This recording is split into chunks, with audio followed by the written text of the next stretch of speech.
What's harder than waiting on God?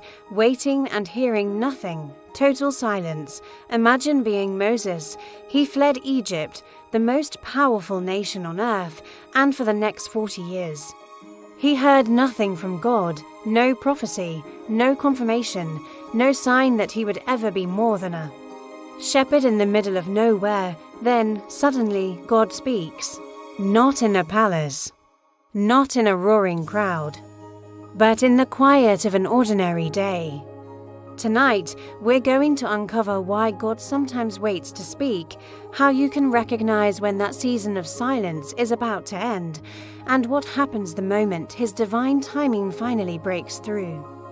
For decades, the Bible doesn't record God speaking to Moses.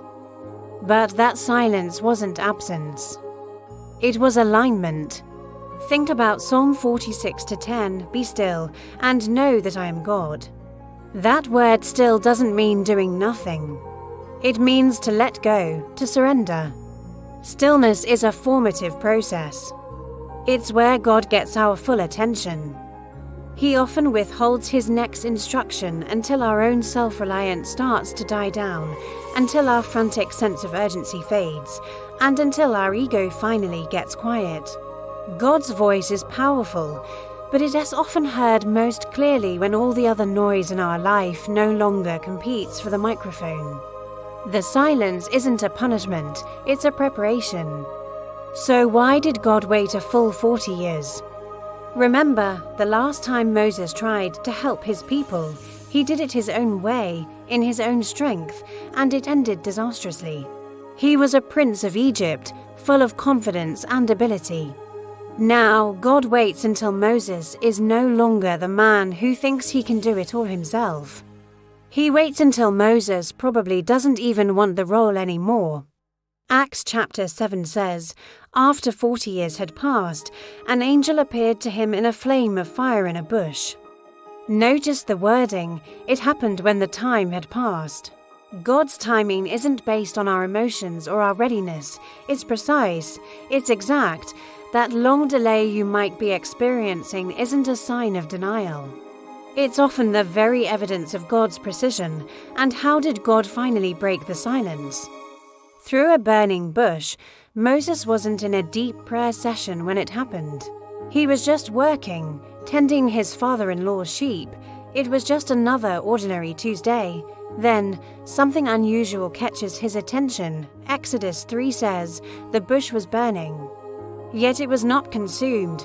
God doesn't always have to shout to get our attention, sometimes. He simply interrupts our routine. A few signs that God might be about to speak to you are when a holy curiosity starts to replace your exhaustion, when something totally ordinary suddenly feels like it carries a divine weight. And when you find yourself pausing instead of just rushing past, revelation often begins the moment we decide to turn aside and take a closer look. When God finally speaks, notice the first thing He does.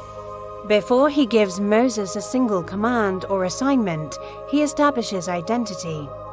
First, His own.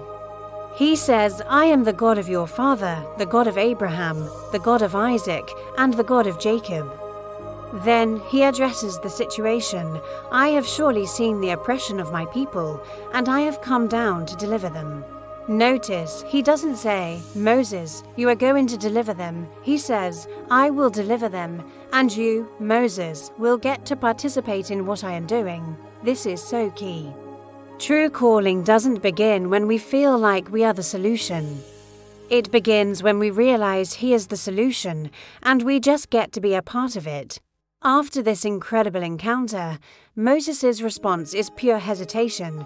Who am I to do this? What if they don't believe me? But I'm not a good speaker. This isn't the old, impulsive Moses. This isn't rebellion. It's humility. The man who once acted without permission is now questioning everything. Not out of arrogance, but out of an honest awareness of his own limitations.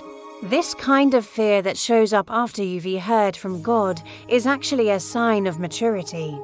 And God answers every single one of His objections not with a pep talk, but with a promise of His presence. "I will be with you." That is the ultimate sign that your wilderness season is over. The silence wasn't God rejecting you. It was His final shaping of you before your release.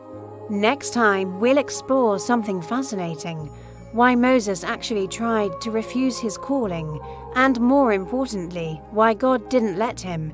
You won't want to miss it. Thanks for watching.